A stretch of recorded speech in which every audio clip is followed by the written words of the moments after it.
خداوند کے زندہ پاک کلام میں سے گنتی کی کتاب اس کا 9 باب۔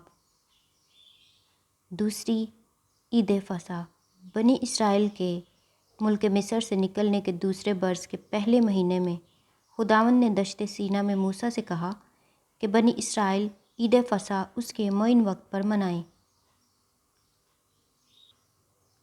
اسی مہینے کی 14ویں تاریخ کی شام کو تم وقت معین پر یہ عید منانا، اور جتنے اس کے آئین اور رسوم ہیں ان سبھوں کے مطابق اسے منانا۔ سو موسیٰ نے بنی اسرائیل کو حکم کیا کہ عید فصح کریں، اور انہوں نے پہلے مہینے کی 14ویں تاریخ کی شام کو دشت سینا میں عید فصح کی، اور بنی اسرائیل نے سب پر جو خداوند نے موسیٰ کو حکم دیا تھا عمل کیا۔ اور کئی آدمی ایسے تھے جو کسی لاش کے سبب سے ناپاک ہو گئے تھے، وہ اس روز فصح نہ کر سکے، تو وہ اسی دن موسیٰ اور ہارون کے پاس آئے اور موسیٰ سے کہنے لگے، ہم ایک لاش کے سبب سے ناپاک ہو رہے ہیں، پھر بھی ہم اور اسرائیلیوں کے ساتھ وقت معین پر خداوند کی قربانی گزارنے سے کیوں روکے جائیں؟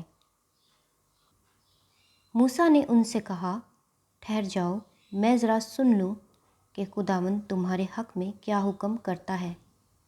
اور خداوند نے موسیٰ سے کہا،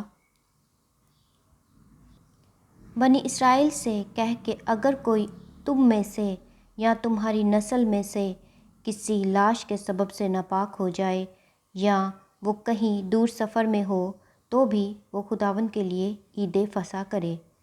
وہ دوسرے مہینے کی 14ویں تاریخ کی شام کو یہ عید منائیں اور قربانی کے گوشت کو بے خمیری روٹیوں اور کڑوی ترکاریوں کے ساتھ کھائیں۔ وہ اس میں سے کچھ بھی صبح کے لیے باقی نہ چھوڑیں اور نہ اس کی کوئی ہڈی توڑیں، اور فصح کو اس کے سارے آئین کے مطابق مانیں۔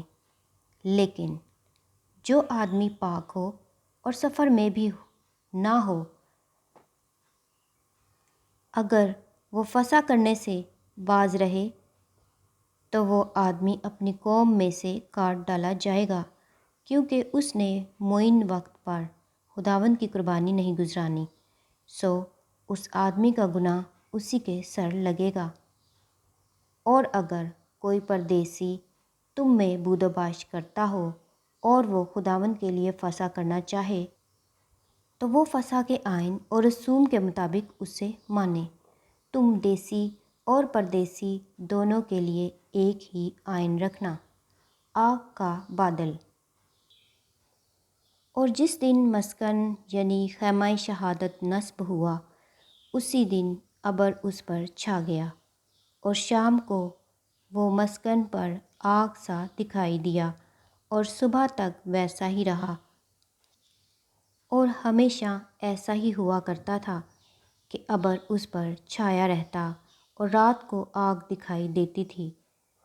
اور جب مسکن پر سے وہ ابر اٹھ جاتا تو بنی اسرائیل کوچ کرتے تھے، اور جس جگہ وہ ابر جا کر ٹھہر جاتا وہیں بنی اسرائیل خیمے لگاتے تھے۔ خداوند کے حکم سے بنی اسرائیل کوچ کرتے اور خداوند ہی کے حکم سے وہ خیمے لگاتے تھے، اور جب تک ابر مسکن پر ٹھہرا رہتا وہ اپنے ڈیرے ڈالے پڑے رہتے تھے۔ اور جب ابر مسکن پر بہت دنوں تک ٹھہرا رہتا تو بنی اسرائیل خداوند کے حکم کو مانتے اور کوچ نہیں کرتے تھے۔ اور کبھی کبھی وہ ابر چند دنوں تک مسکن پر رہتا، اور تب بھی وہ خداوند کے حکم سے ڈیرے ڈالے رہتے، اور خداوند ہی کے حکم سے وہ کوچ کرتے تھے۔ پھر کبھی کبھی وہ ابر شام سے صبح تک ہی رہتا، تو جب وہ صبح کو اٹھ جاتا تب وہ کوچ کرتے تھے۔ اور اگر وہ رات دن برابر رہتا تو جب وہ اٹھ جاتا تب ہی وہ کوچ کرتے تھے۔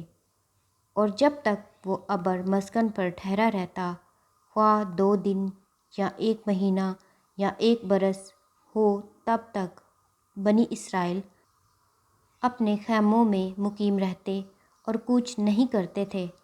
پر جب وہ اٹھ جاتا تو وہ کوچ کرتے تھے، غرض وہ خداوند کے حکم سے کام کرتے اور خداوند ہی کے حکم سے کوچ کرتے تھے، اور جو حکم خداوند موسیٰ کی معرفت دیتا وہ خداوند کے اس حکم کو مانا کرتے تھے۔ خداوند کے زندہ پاک کلام کے پڑھے اور سنے جانے پر خداوند کی خاص برکت ہو۔ خدا کا شکر ہو، آمین۔